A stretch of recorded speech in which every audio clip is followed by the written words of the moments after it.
Christian Audio, a division of Recorded Books, presents The Big Relief, The Urgency of Grace for a Worn-Out World by David Zahl. Narrated by David Zahl. For John and Simeon. Nothing else in the world matters but the kindness of grace, God's gift to suffering mortals. Jack Kerouac, Journal Entry. Acknowledgements. Deepest thanks to my editor, Caitlin Beatty, for lending such generous attention and sharp instincts to every aspect of this project. To my agent, Alex Field, for shepherding it in the first place. To my treasured colleagues at Christ Church Charlottesville, Paul Walker, Josh Bascom, Amanda McMillan, and Sam Bush, who encouraged me every step of the way and covered when I needed extra writing time.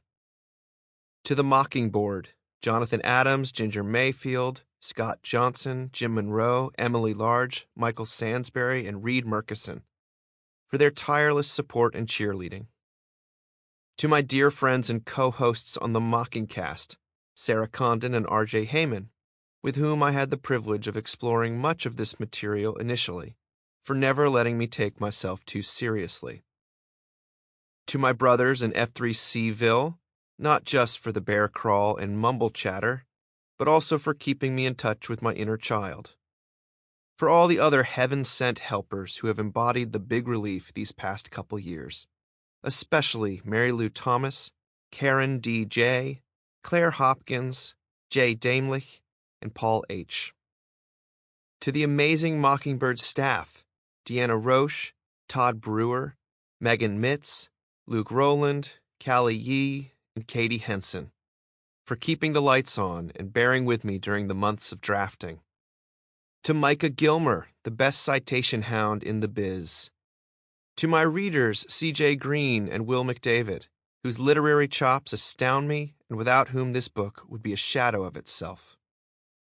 To my brother John, who remains the most trusted repository of stories of grace around, and from whom so many of the illustrations herein derive.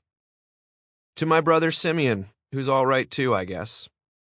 God willing, he knows how much this manuscript relied on his genius to come together.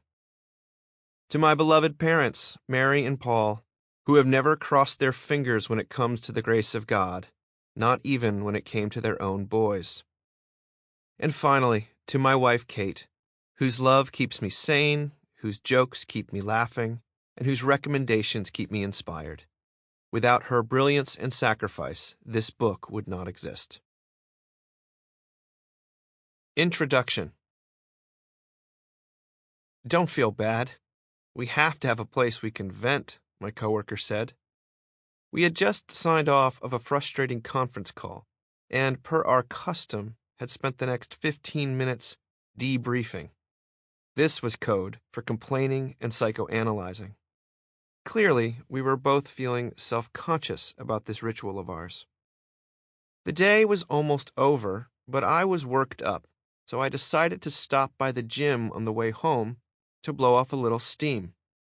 Half an hour on the treadmill always does wonders for my mood, provided, of course, that the music in my AirPods is blasting loud enough to drown out any noise from the TVs, which are always tuned to cable news. The post-exercise glow felt great, but it was fleeting. Once I walked in the door at home, the kids were on top of me, competing to report about their days, asking for homework help, petitioning for more dessert, more screen time, more attention than any well-meaning father can muster.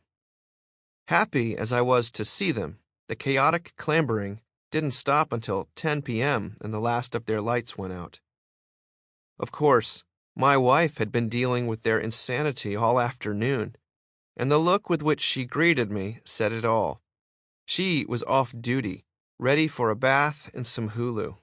She'd be ready to re-engage in a couple hours, but until then, I was on my own. I wondered if maybe the two of us could get out of Dodge soon and refuel a bit before the holiday season began. Not that we had any spare cash at the moment, not with what felt like every single bill adjusting upward at the same time. Oh well. Sample complete. Ready to continue?